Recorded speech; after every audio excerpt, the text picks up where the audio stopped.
back here on the GSMC Football Podcast. And for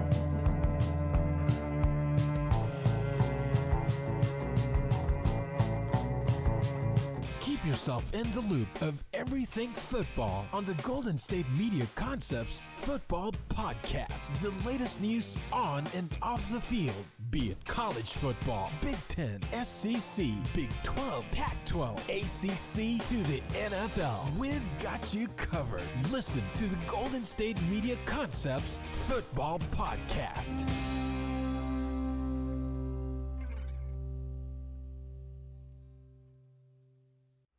And welcome everybody to another edition of the GSMC Football Podcast, brought to you by the GSMC Sports Network.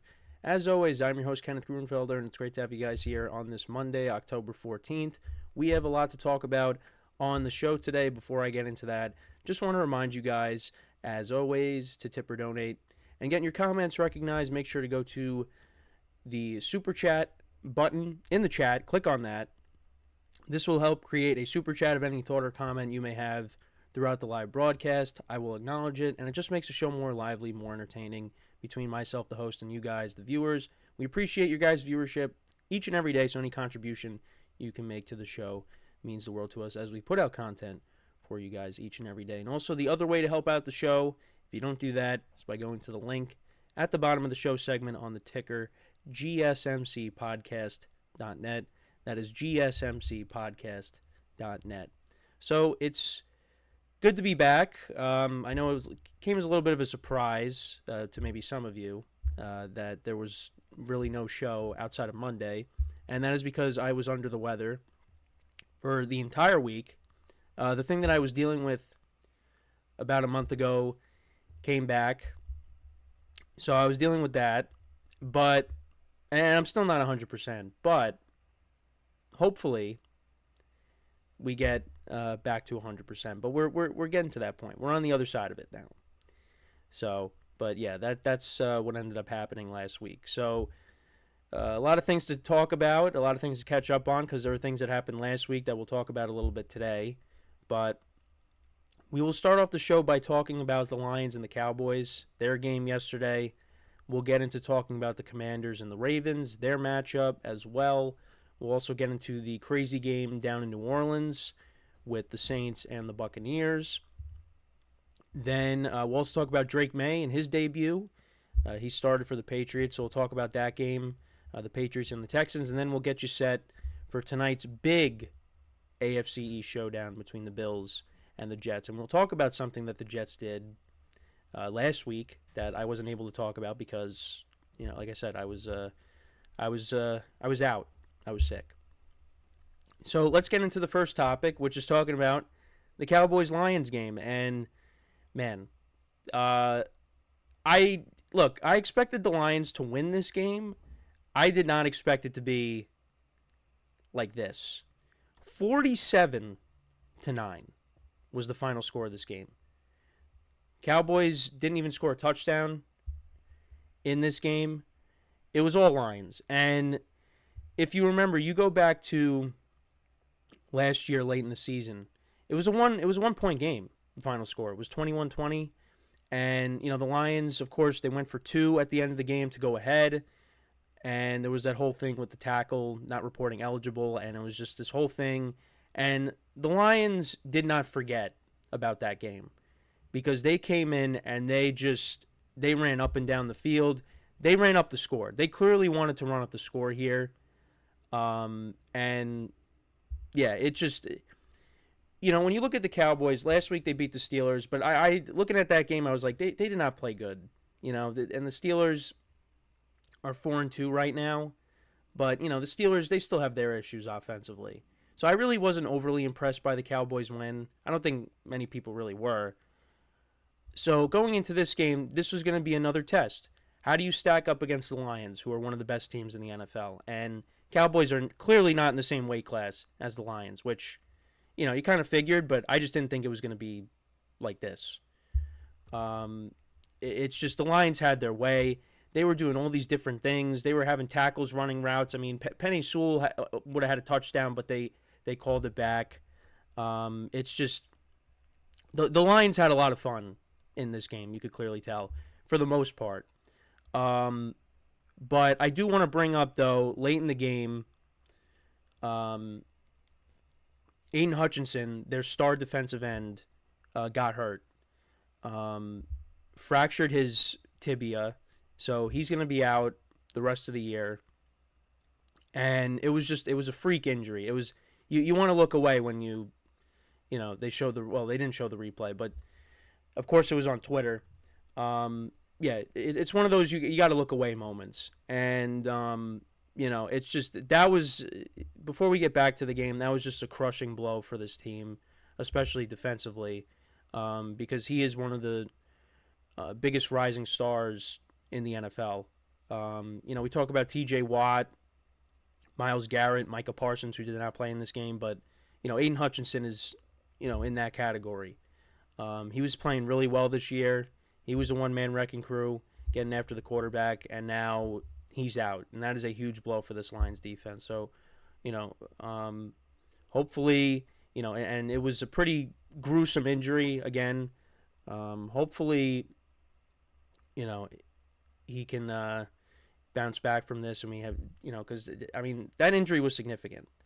But I know Ian Rappaport tweeted out something that he should be good for the start of 2025. But right now, let's just hope that surgery goes well, all that, and he works his way back from there. Because again, he's one of the best defensive players in the NFL. But yeah, that was pretty significant.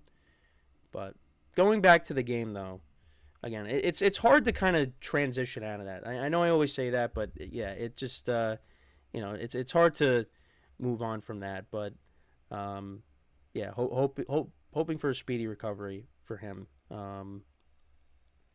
Anyways, so back to the game, though. Cowboys actually were up 3-0 to start the game. They went 9 plays, 54 yards. Got into field goal range. Brandon Aubrey, he was their offense, and kicked a 34-yard field goal. So that made it 3-0. And then the Lions went right down the field. They scored a touchdown. An impressive run by David Montgomery from 16 yards out to make it 7-3. Cowboys just could not tackle him. They couldn't tackle in general in this game. And then Dak Prescott throws a pick at the Detroit 7, picked off by Brian Branch in the end zone. So the Cowboys so it was like, okay, the Cowboys putting together another drive. They're trying to keep up, and Dak throws a pick. Lions turn that into a field goal. Jake Bates had a good game. Their field goal kicker, 40-yard field goal. So that made it 10-3. Then the Lions made it 7-3. Goff connected with Sam Laporta. They did a little trick play, and that ended up being a 52-yard touchdown to make it 17-3. Then it was 20-3. Then it was 27-3. David Montgomery, another rushing touchdown. Cowboys did kick a field goal before the end of the half to make it 27-6. Then the Lions opened up the third quarter with a touchdown, and that was a 37-yard touchdown to Jameson Williams. And then Aubrey kicked another field goal to make it 34-9. It was a 50-yarder. Lions then scored another field goal. Cowboys fumbled. Lions turned that into a field goal. Another interception by Dak. And the Lions, it looked like it was going to be a pick six, but ended up being down to the 4. And then Goff connected with Amon-Ra St. Brown for a 4-yard touchdown to make it 47-9. This game took forever to finish.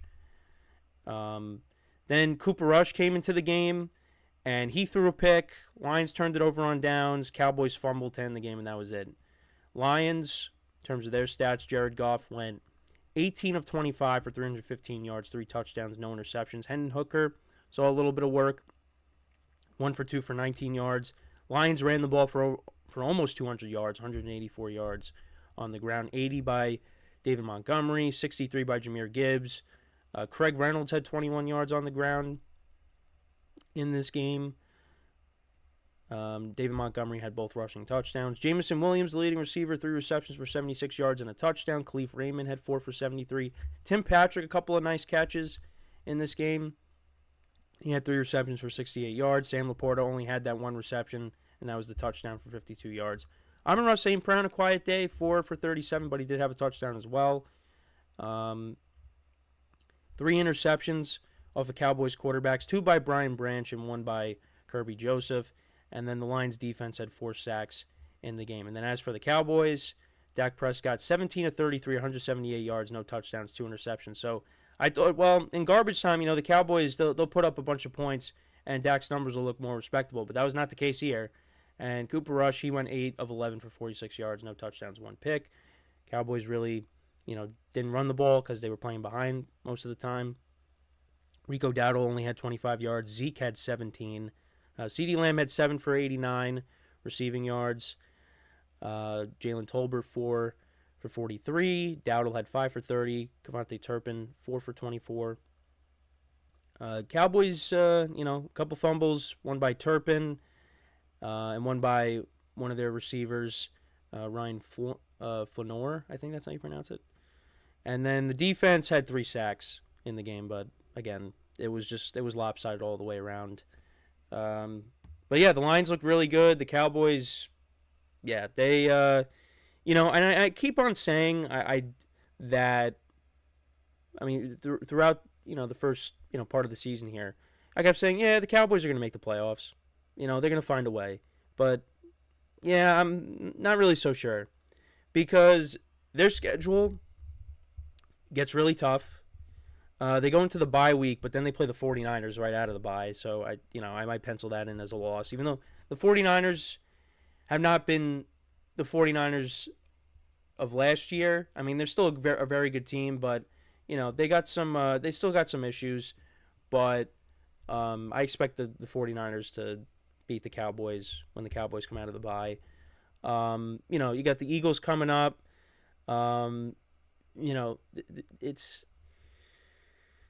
It's not looking good right now.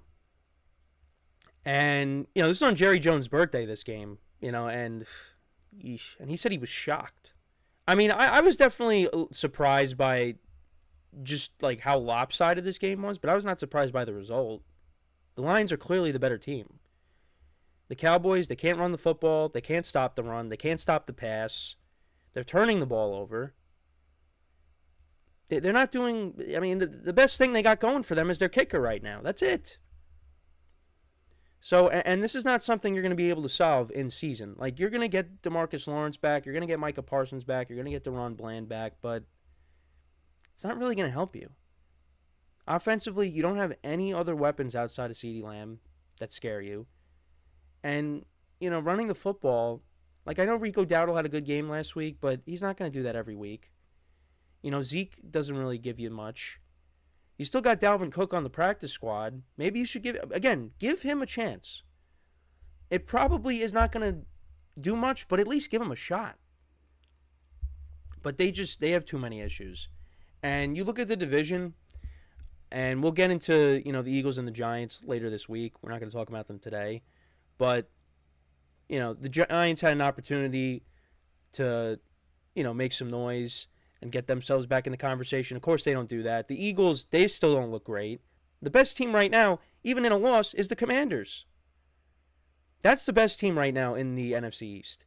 The Cowboys, I mean, we'll see what happens when they match up against the Commanders, but I think the Commanders really are going to give them a hard time. And, with the Eagles, I mean, it's a toss-up right now because the Eagles are not playing well. It was a hard time for them to even beat the Browns yesterday. So, and the Giants, continue to be a disappointment. So, but, let me know what you guys think, though, about this game. What were your takeaways from it? Again, just great for the Lions, really, other than the Aidan Hutchinson injury, which is huge. So, guys are going to have to step up on the defense. And I think they will. The defense has played a lot better this year. But, you're going to have to find a pass rush in other areas. Guys are going to have to step up. That's the bottom line. So, all right. So, with that being said now, we are going to take our first break of the show. And then when we come back, we will talk about the Commanders and the Ravens. We'll talk about the Ravens win over the Commanders. We'll get into all that when we come back. So, stick around. And we'll be right back here on the GSMC Football Podcast. I feel like I'm losing my mind. everybody in the world blind? Please, Lord, give me a sign, a sign. I feel like I'm losing my mind. Is everybody in the world blind? Please, Lord, give me a sign, a sign. I wanna be the greatest. Everybody on the fake shit. I look around and feel like everybody is the fakest. I make this every day and I'm impatient, hoping one day I blow up from the basement. Statement, the top is so vacant. I don't hear shit that I think is amazing. Waiting for my day when I'm playing sold out shows for 1,000 faces. Hey, give me that crown, get in my way and to be put down. It ain't your place, all this my town. If I want that shit, then I'll get it right now. I'm losing it, the noose it fits. I'm losing shit, a stupid myth. You choose to live or choose to dip. You choose to fight or lose your grip and lose a gift. Oh. I feel like I'm losing my mind. Is everybody in the world blind? Please, Lord, give me a sign, a sign. I feel like I'm losing my mind. Is everybody in the world blind?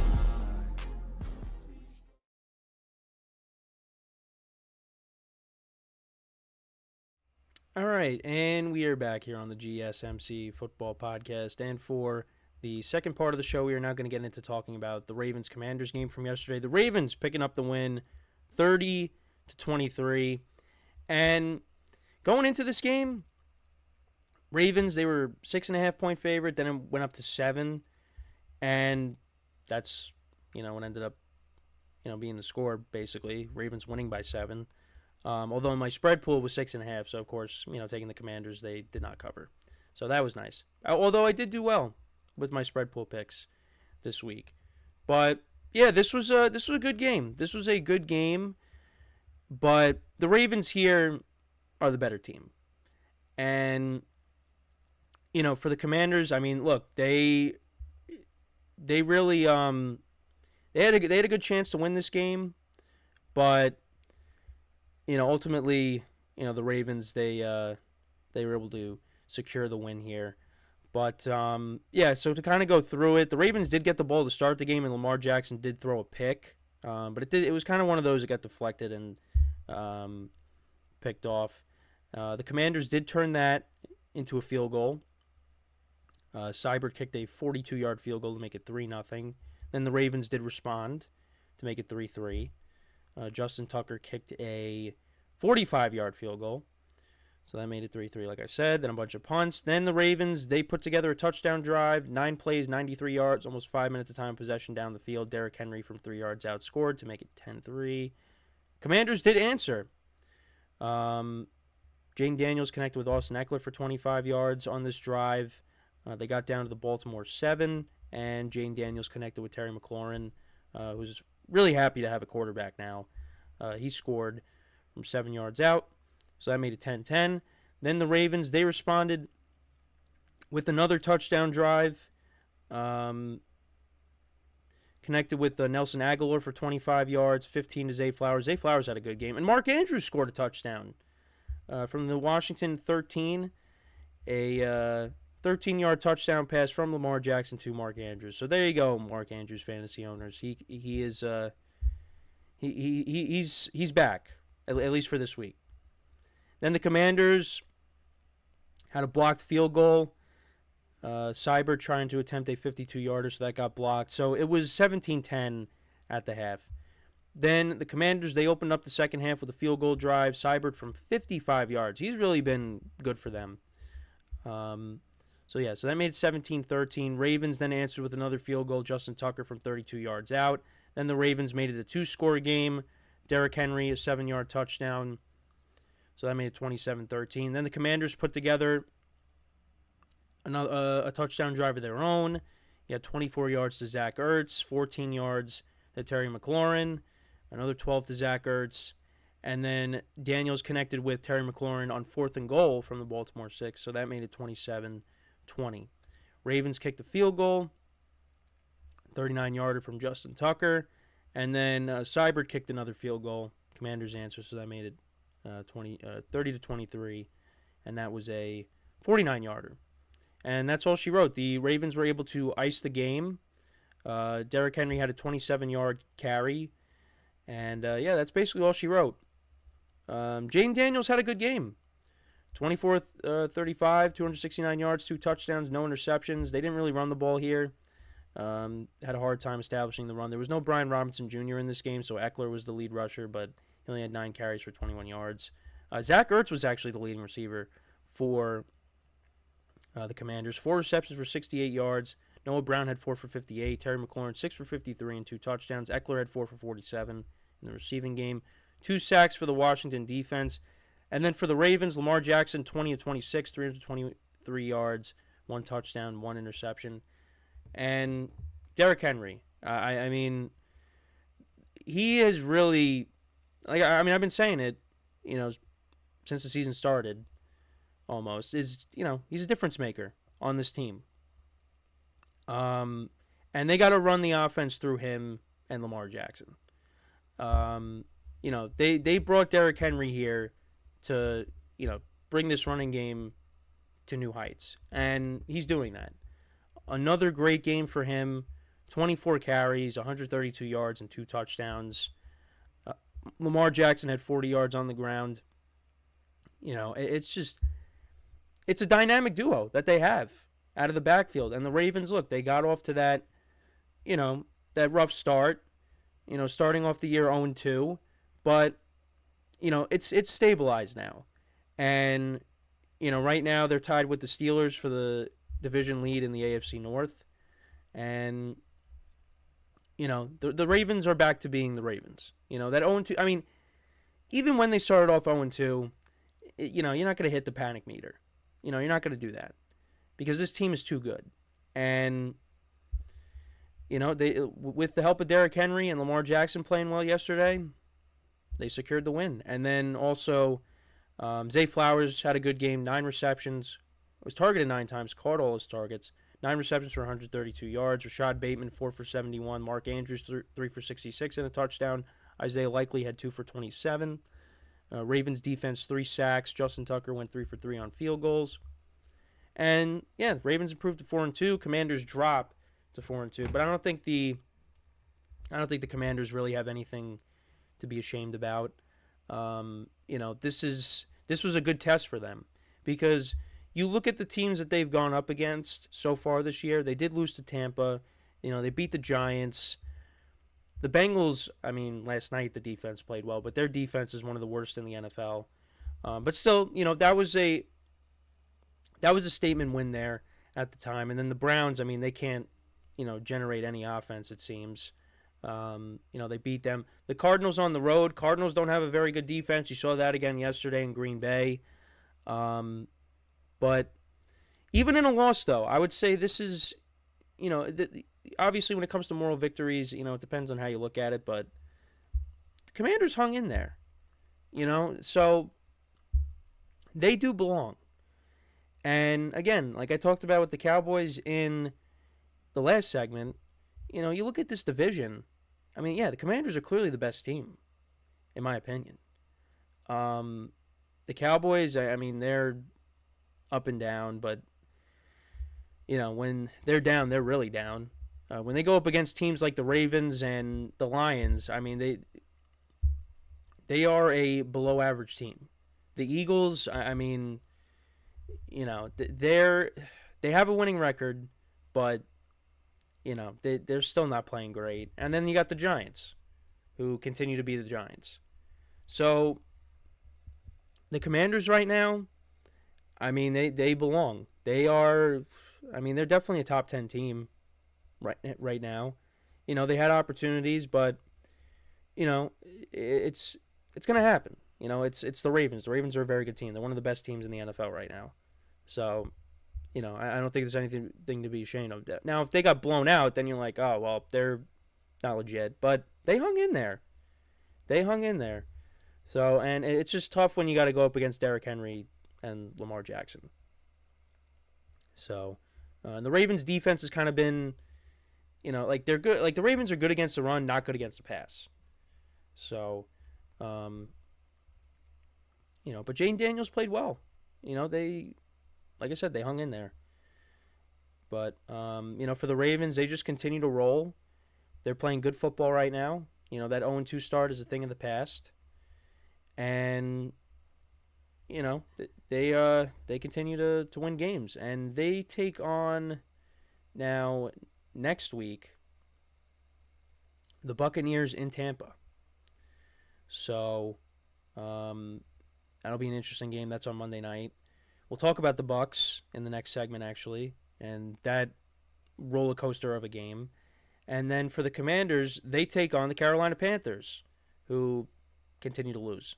So that could be a good bounce back game for the Commanders. And just to kind of look at their schedule even further, you got the Panthers at home, you got the Bears at home, which that'll be an interesting game. Caleb Williams is starting to really find it.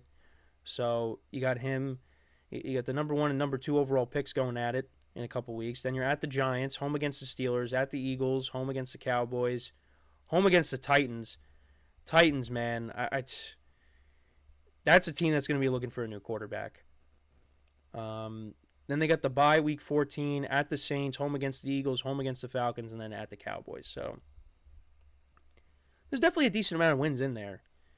Right now, this team is on track to win, I would say, at least 10 games. But we still got a long way to go. They got to get Brian Robinson Jr. back. Once they get him back, they'll be able to have a better running game.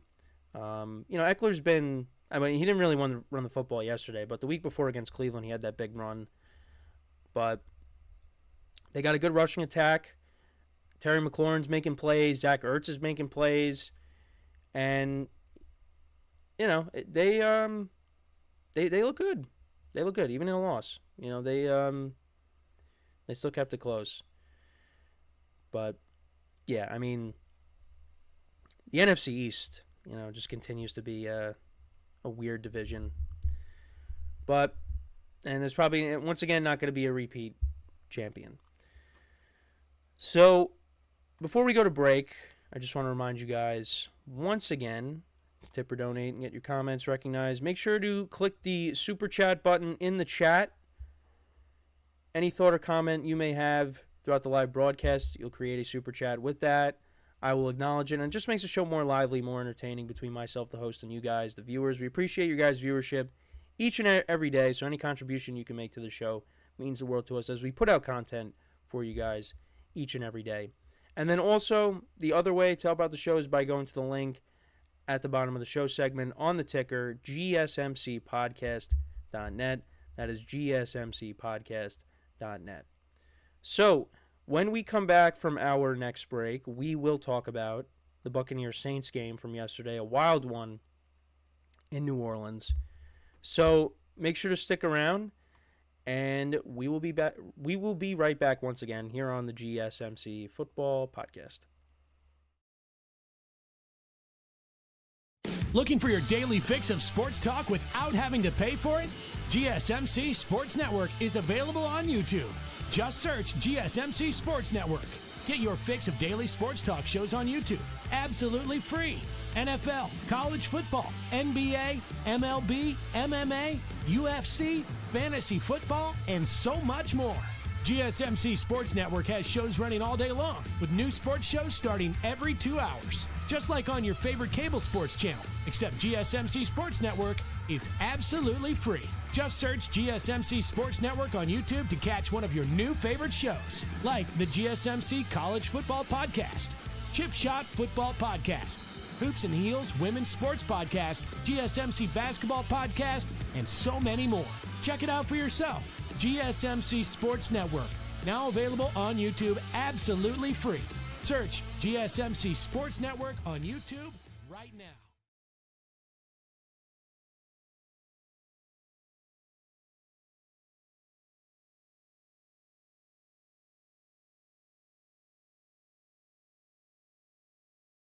All right, and we are back here on the GSMC Football Podcast, and for the third part of the show, we're going to now get into talking about the Buccaneers-Saints game from yesterday, and it was a wild game. It was a wild game.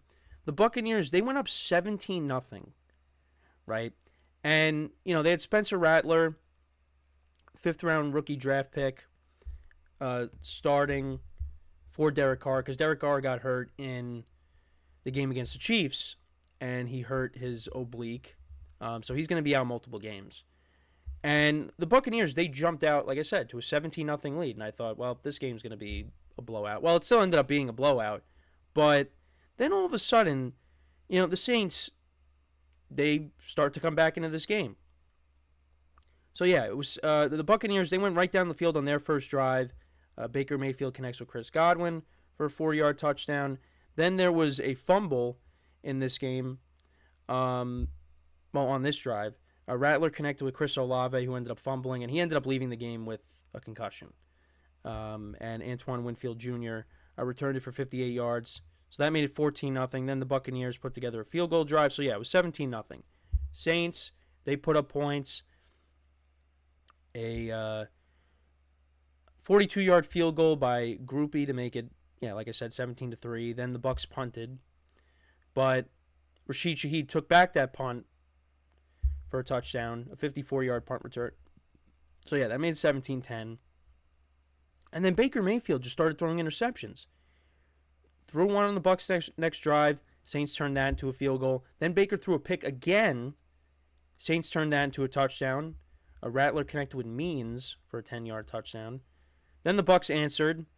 Had Ryan Miller, a 39-yard reception. And then Baker later to Sean Tucker, who had a big game. There was no Rachaad White in this game. Sean Tucker had a big game. A 36-yard touchdown reception by Sean Tucker to make it 24-20. Then the Saints, they responded. 41-yard pass play. Rattler connected with Foster Moreau. And then Kamara from 4 yards out scored a touchdown to make it 27-24. Then Baker throws another pick, but the Saints punted. And that was the score at the half. So after all that, the Saints were winning this game. And then they did not score again after that. Both teams exchanged punts. Bucs finally put together a touchdown drive. Baker Mayfield connected with Chris Godwin for a 55-yard touchdown. And it was one of those plays where, I saw Baker connect with Chris Godwin. I'm like, all right, they got a first down or whatever. And then Godwin just did not get tackled. And he ended up scoring. So, yeah, Bucs went up. Rattler threw another pick. The Bucs turned that into a touchdown. Baker connected with Cade Otton. They went for 2, didn't get it. Saints punted again.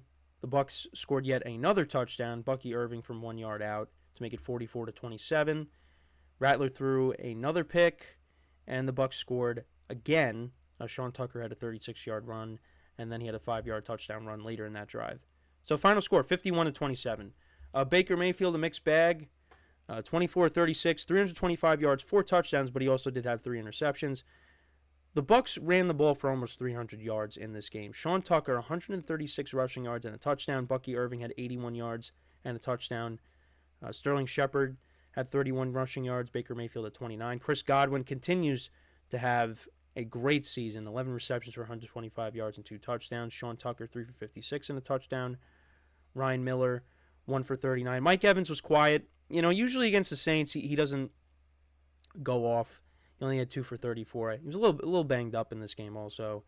And then there were 5 sacks in the game by the Bucs defense. So, yeah, it was, again, if Baker doesn't turn the ball over, this, Saints might have put up maybe, 10, 13 points. Spencer Rattler, 22 of 40, 243 yards, 1 touchdown, 2 interceptions. Alvin Kamara, 13 carries for 40 yards and a touchdown. Foster Moreau was their leading receiver. He had 2 for 54. Juwan Johnson, their other tight end, 3 for 48. No Taysom Hill in this game. Like I said, Olave got hurt. Cameron Jordan had an interception in this game for the Saints. But, yeah, Saints had 3 picks off of Baker, and they only had 1 sack, their defense. So, the Saints, after starting off the year 2-0, they are now 2-4. And they take on the Broncos on Thursday. Sean Payton will be making his return for the first time. Their former head coach. Again, very weird game. There's a lot of positives you could take away from it if you're the Bucs. There was no Rachaad White, but Sean Tucker, that's another running back, another weapon. Now with what he was able to do yesterday. Bucky Irving continues to run the football well. It was funny watching the game yesterday, and you just see him with the number 7. You think of Leonard Fournette, a young Leonard Fournette. But the ground game, very effective, and that's what they should have stuck to when they were up 17-0. But, with Baker Mayfield, you're going to be airing it out. And it's just, unfortunately for him, he could have costed his team the game. But that was not the case. The score at the half, you would have thought it was the final score of the game. And the Saints scored all of their points in the second quarter. It's unbelievable. It's unbelievable. All their points were scored in the second quarter, and then they didn't score after that. So, but you know what? The Bucs were able to get the win. And this game was very important because looking at the Bucs' schedule coming up, they have the Ravens next week. Then they have the Falcons at home. Then they have the Chiefs. They got to go to Arrowhead. And then they got the 49ers at home. That is a brutal stretch coming up. That's why losing that game last week to the Falcons, that was tough. Because at least, if you're 5-1, okay, you could afford to lose some of these games. But I don't think the Bucs are going to go winless with what they have coming up on their schedule. I think they win. I'm going to say they win at least one of those games. So that gives you 5 wins, and then if you lose to the Ravens, the Chiefs, and the 49ers, you're at 500. But then when you come out of the bye, you're at the Giants, you're at the Panthers, home against the Raiders, at the Chargers, at the Cowboys, home against the Panthers, home against the Saints. So really after that stretch from week 7 to week 10, then they could get back on track. But let's see what they do. I don't think the Bucs are a pushover by any means. They did go on the road and beat the Lions this year. So it's not like they haven't beaten anybody. And playing in New Orleans is a tough place to play.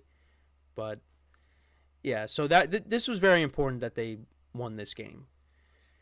But yeah, it's one of those things though, like that little that blip that Baker Mayfield had during the game, that's what I worry about against some of these better teams. And I don't think it's going to happen. But you also did see the Bucs last year. They got off to a good start, and then the middle of the season they struggled. And, now you're getting to that point in the middle of the season, and you got, 4 tough games coming up. So is it going to be like last year where, you go on that losing streak, or are you going to say, no, that's not happening, and you're going to win some of these games? Like I said, I think they win at least one of them. But, they got the Ravens at home, they got the Niners at home, and the Niners haven't been great this year. The Falcons, they got at home. I think maybe they get revenge for that game last week. And then the Chiefs in Arrowhead is, it's going to be tough.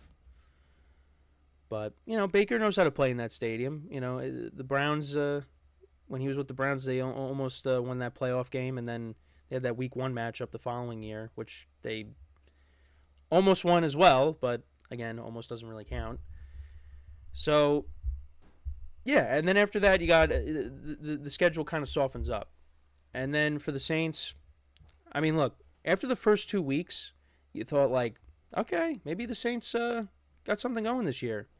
And it's just, that was not the case. That's kind of evaporated pretty quickly. And now with Derek Carr being out, this, the season's going to continue to spiral. And not in the Saints' favor. So, unfortunately for them, the Panthers, they continue to lose games. So, the Saints right now are in 3rd place. Right now, you got the Buccaneers and the Falcons. Those are the top 2 teams in the division. And that's going to make the game in a couple weeks huge. Because the Falcons won again yesterday. So, yeah, right now that looks like what the division is coming down to is between those 2 teams. But, you got to like the Bucs rushing attack. You get Rachaad White back. You got him. You got Bucky Irving. And then now Sean Tucker. Chris Godwin continues to have a good year. Mike Evans was quiet, but, he's going to have big games coming up. Cade Otton has been decent for them these last couple weeks. And Baker continues to, he played well at certain points, but overall, his overall game, you give him maybe like a B-, C+, just because of the turnovers. The turnovers were bad. But you know what? Still threw for over 300 yards, had 4 touchdowns. So, it kind of evened out a little bit. And the team got the win. So the defense, I think, is probably the bigger concern. It's nice to see that Antoine Winfield Jr. was back. So, once they get guys healthy on the defensive side of the ball, then the defense will hopefully be, at full strength, and they'll be playing better. But and they're going to need them against these better teams that they got coming up on the schedule. So, but listen, you'll take these divisional games. These games are huge. Again, they already lost to the Falcons, but you beat the Saints on the road. I know with a rookie quarterback, but still, you take those and you go from there. So, but yeah, very weird game. Buccaneers were still able to pick up the win. And again, got a huge game next week against the Ravens, so we'll see how that goes. But let me know what you guys think about this game. What were your takeaways from it? Let me know. Saints dropped to 2-4. Bucks, they improved to 4-2 on the season. So, when we come back from our next break, we will talk about another rookie quarterback. We'll talk about Drake May and his debut. We'll talk about the Texans Patriots game as a whole, how that game went down, and how Drake May looked. Is it encouraging signs? What's the assessment? We'll get into all that when we come back from our next break, and then after that, we'll preview the game for tonight between the Jets and the Bills, and then that'll wrap up the show for the day. All right, so that is what we will take a break now. So once again, stick around, and we'll be right back here on the GSMC Football Podcast.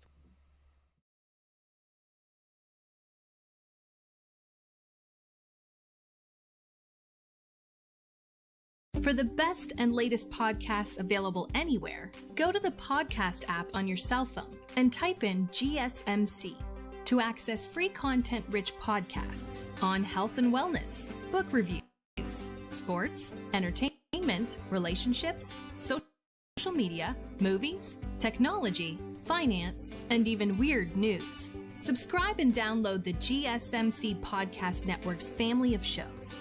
Available everywhere podcasts are found.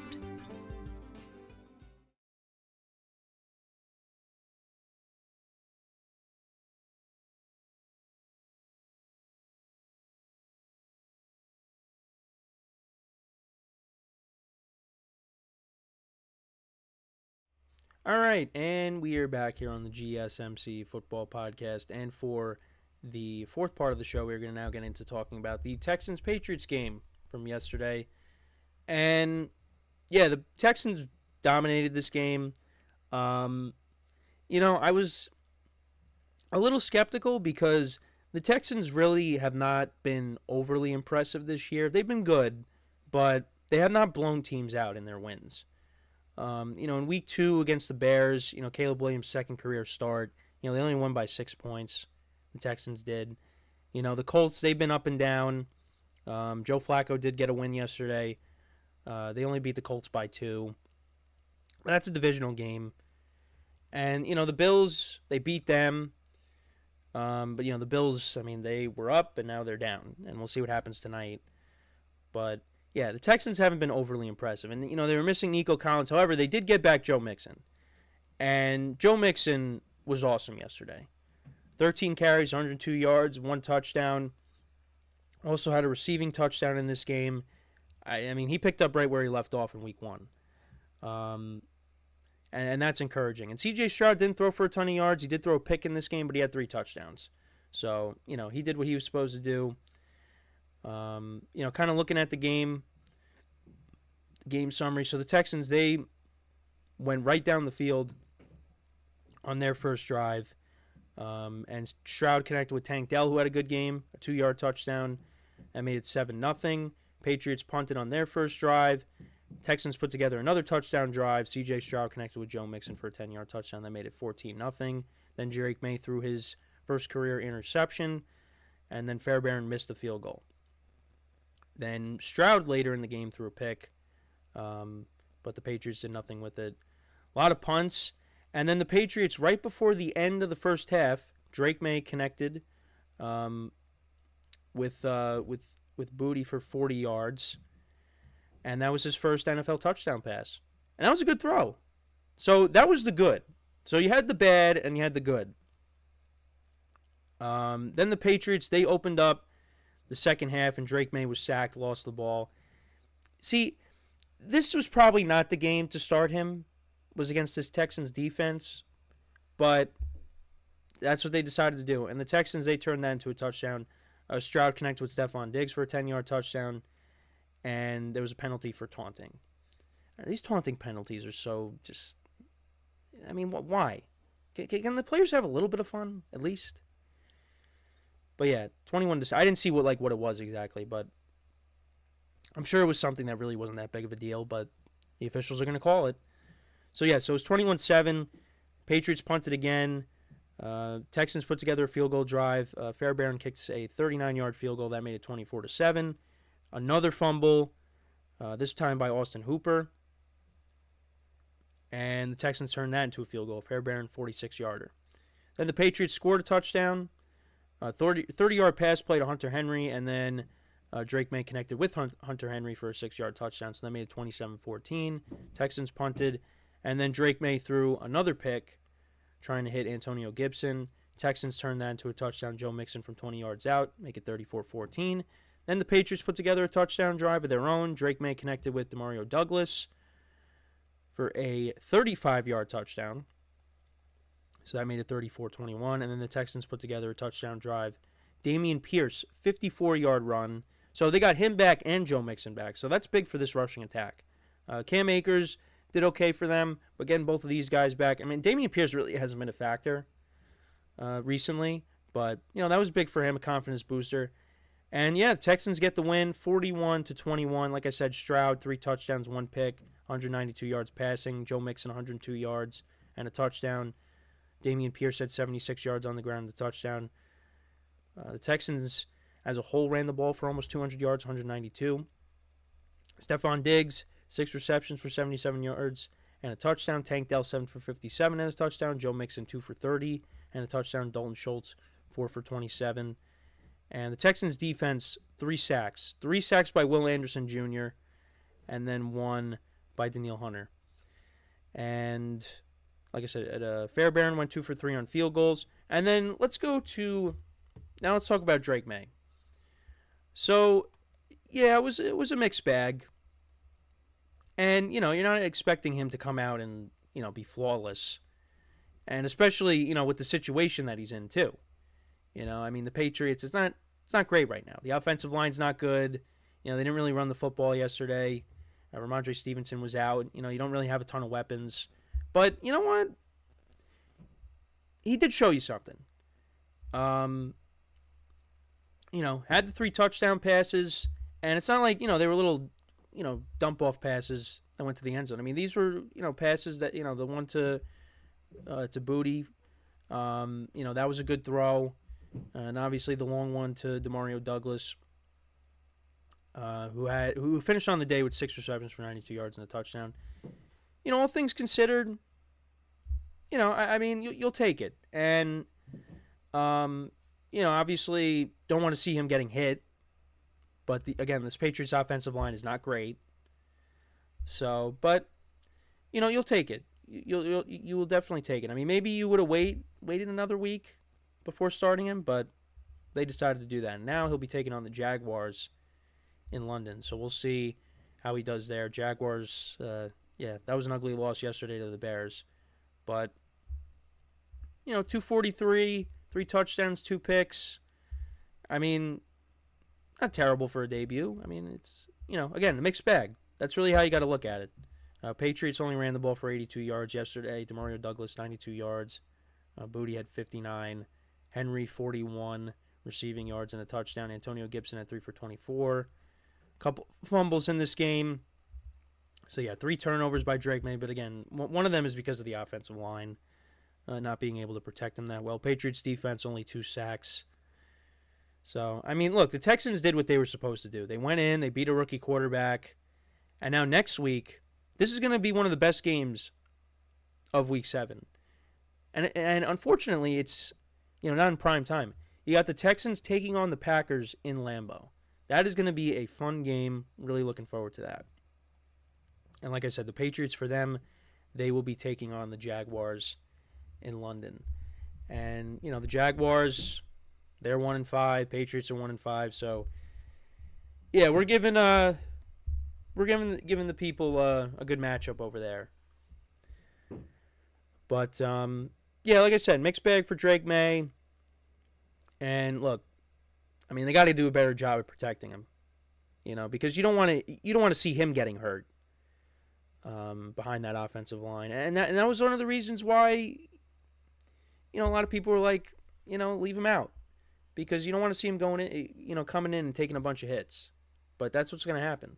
But then you feel bad for Jacoby Brissett, because Jacoby Brissett was getting beat up so far this year. So, but somebody's got to stand back there.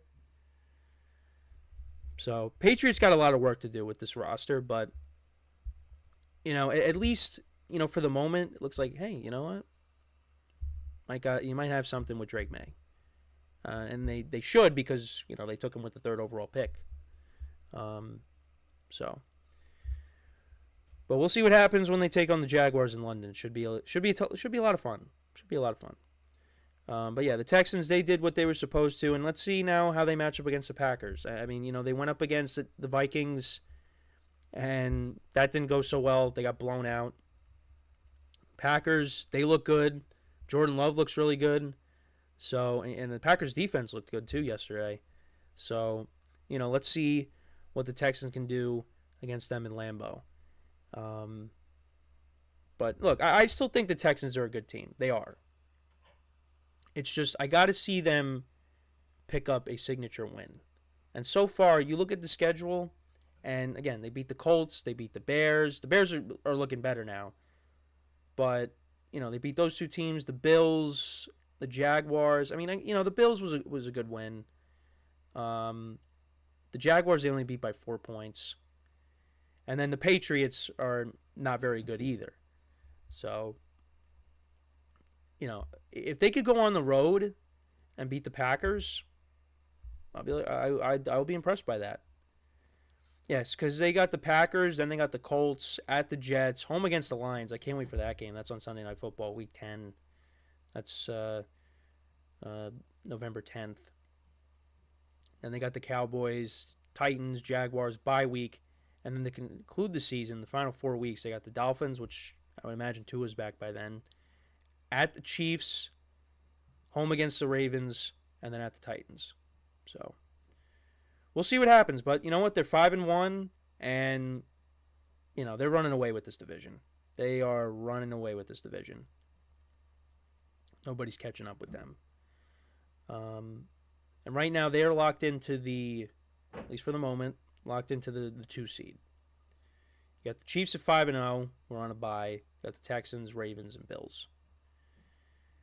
And speaking of the Bills, we're going to talk about them in the final segment here when we come back from our next break. But let me know what you guys think about this game. How'd you think Drake May did? What were your impressions on the game? Joe Mixon, good to have him back for the Texans, picked up where he left off. Let me know in the comments. But yeah, we're going to talk about the Bills. We're going to talk about them and the Jets. Both looking to pick up a win. Both teams have lost their last 2 games. This is a big game tonight. And we'll get into also some of the changes that the Jets made last week when I was out. We'll get into all that when we come back from our final break. And yeah, it should be a fun game tonight, I would imagine.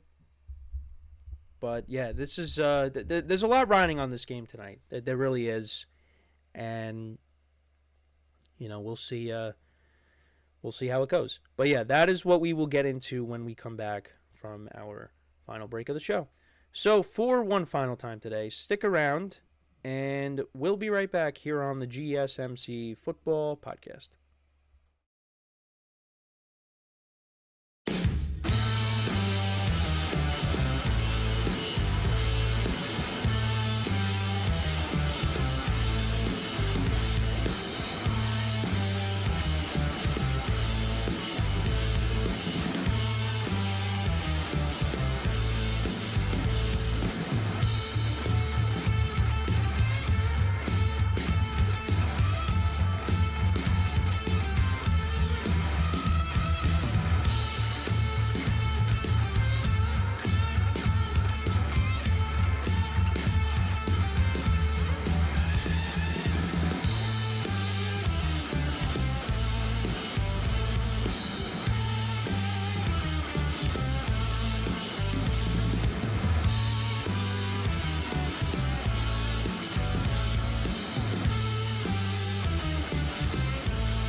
All right, and we are back here on the GSMC Football Podcast. And for the final part of the show, we are going to now get into talking about the Jets-Bills game for tonight. A massive game in the AFC East. And whoever wins this game is in first place.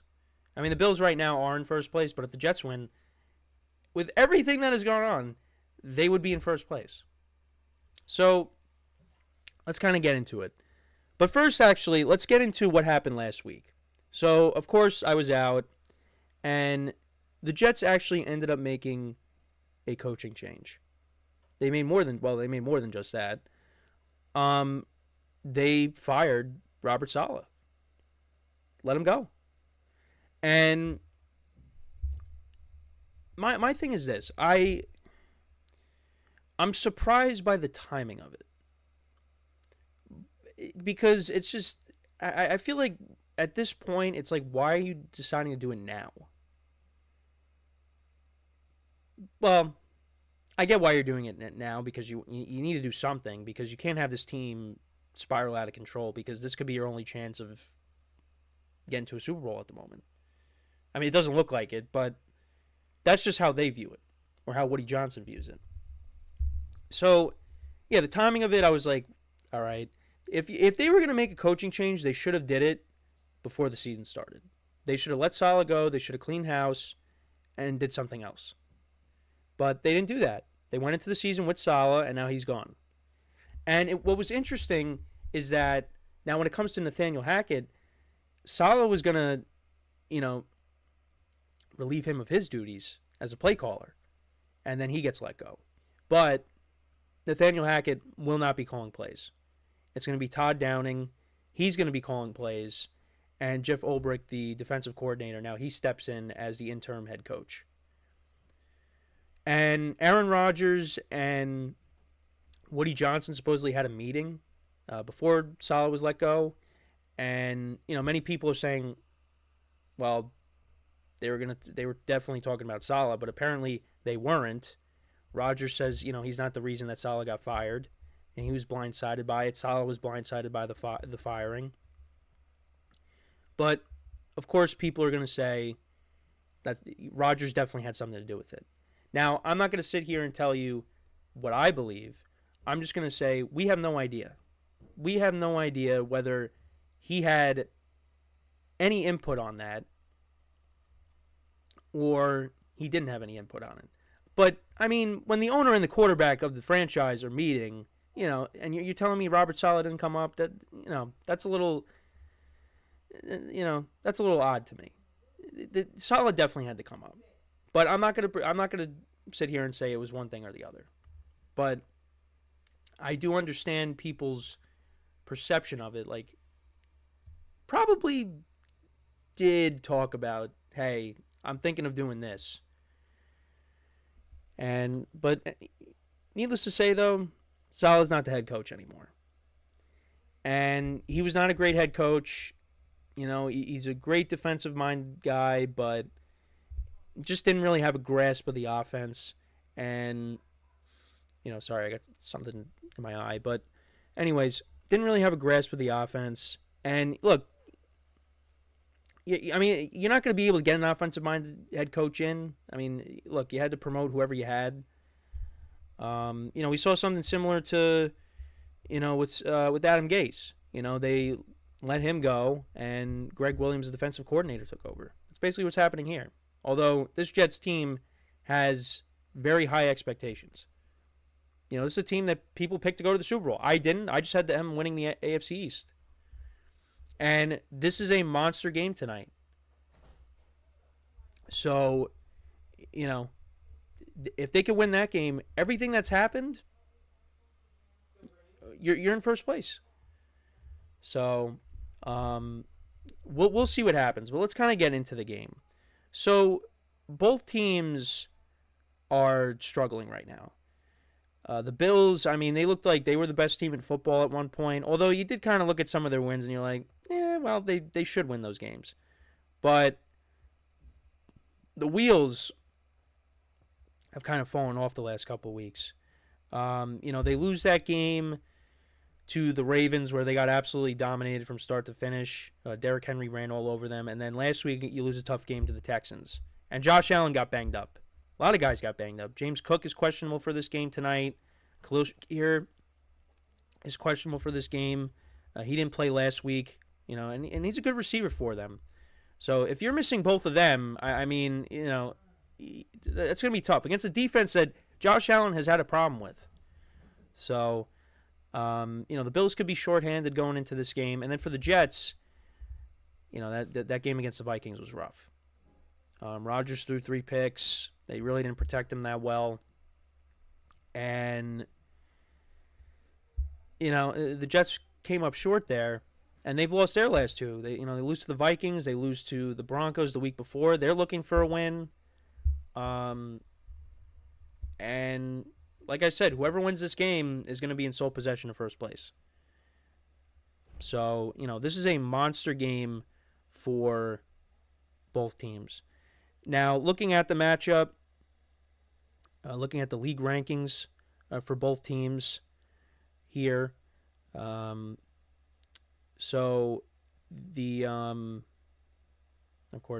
right, here we go. So, Jets are averaging 225.8 passing yards per game, which is 19th. The Bills are 26th, averaging 190. And you would think with Josh Allen they'd be throwing the ball more. But, he didn't throw the ball that much last week against the Texans. Then, in terms of rushing yards per game, the Bills are 14th. The Jets are 30th, which you would have thought with Breece Hall, they'd be running the ball effectively right now. But they just haven't. And then the Jets are 25th in points per game, and the Bills are 5th.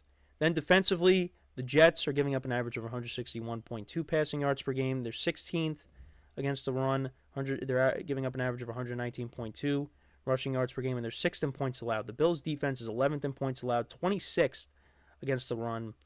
They're giving up an average of 140 rushing yards per game, and they're 12th against the pass, giving up an average of 215 passing yards per game.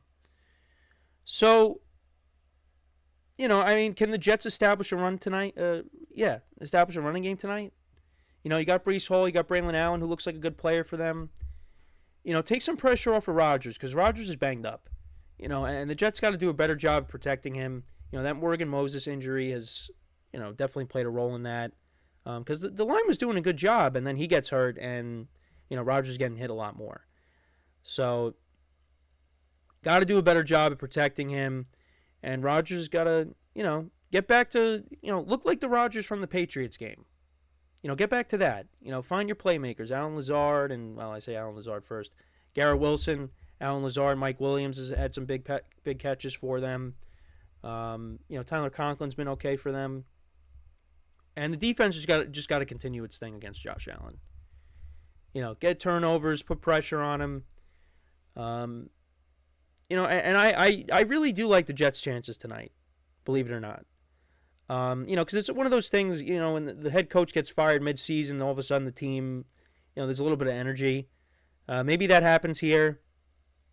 Nothing will surprise me when it comes to this game. If the Bills win, okay. If the Jets win, it doesn't surprise me. And I got the graphic up from last year when Xavier Gibson ran back the punt return in overtime. And it's the Jets and the Bills on Monday night in MetLife, and the last time that happened, Aaron Rodgers got hurt. So, that's definitely going to be talked about tonight on the broadcast. So, but, I expect both quarterbacks to make plays. Josh Allen, I think, is going to have to do a little bit more. Like, if you got no James Cook tonight, it's really going to be on you. So, and the Bills' offense last week against the Texans, it was a mixed bag. So, and Josh Allen got hurt. Josh Allen clearly got knocked out last week. His head slammed against the turf and, came back into the game. I don't know how he came back into the game, but he did. And, he finished it up. But, yeah, that was a scary situation there, too. So, but, yeah, it's going to be on Josh Allen, especially if James Cook is out to get it done. But, yeah, last year against the Jets in MetLife, I think he threw 3 picks. So, but yeah, this is I keep saying it, this is a huge game. But I'm going to take the Jets here partly because I have to, because I have them winning the division, and I still need that to happen. But I don't feel great about it. But look, they usually play well. The Jets defense gives Josh Allen a hard time, and I think that's going to continue here. It's going to be on the offense. Rodgers, what are you going to do after a 3-picks game, 3-interception game? How is he going to play? We'll have to wait and see. But the offensive line is going to have to protect him, and like I said, they're going to have to run the football because they just have struggled to do that. So we'll see what happens. I'm going to say the Jets win, low-scoring game. I'm going to say they win 20-17. I think it's low-scoring, but the Jets get a win here. And after everything that's happened, they would be in first place. So let me know what you guys think, though. Who do you think wins tonight? Let me know in the comments. So, yeah, that's pretty much it for the show for today. Thank you guys for tuning in. Again, apologize for, being out for a week almost. But like I said, we're getting better. And, hopefully we're 100% soon. But, yeah, make sure to leave a like, a comment, subscribe. Make sure to check out all the other videos. Give the other show some love, like I always say. And, that's basically all the time that we have for today. As always, I'm your host, Kenneth Grunfelder, signing off from the GSMC Football Podcast, brought to you by the GSMC Sports Network. Have a good day. Enjoy the game tonight.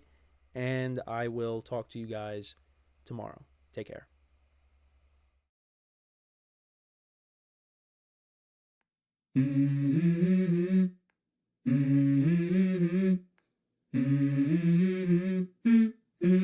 Let's go. I wake up to a little bit of drool on my pillow, feel like it's gonna be a bad day. Yeah, I'm tired of shit, and the coffee ain't hit yet, damn.